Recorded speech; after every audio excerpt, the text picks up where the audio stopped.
সুর তাল বোধ নাই, তবু নাচি তবু গাই, কি জানি কি জানি গৌর শশী। আমার কোনো সুর তাল বোধ নাই, তথাপি আমি নৃত্য করছি, তথাপি গাইছি। আমি জানি না যে গৌরাঙ্গ চন্দ্র কি জানে।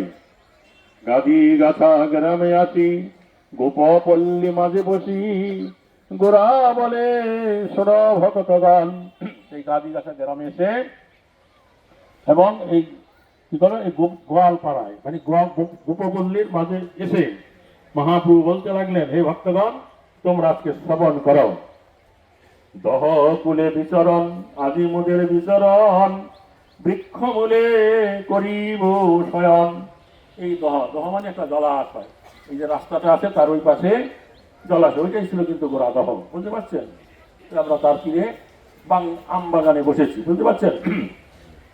তো দহকুলে আজকে আমাদের বিচরণ, আদি মোদের বিচরণ, বৃক্ষ মূলে করিব শয়ন।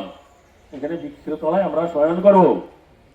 এই বট বৃক্ষ তলে গাভী আছে কৌতূহলে, গোপ সহ করিব বিহার। তো এই বট বৃক্ষের তলে অনেক গাভী আছে।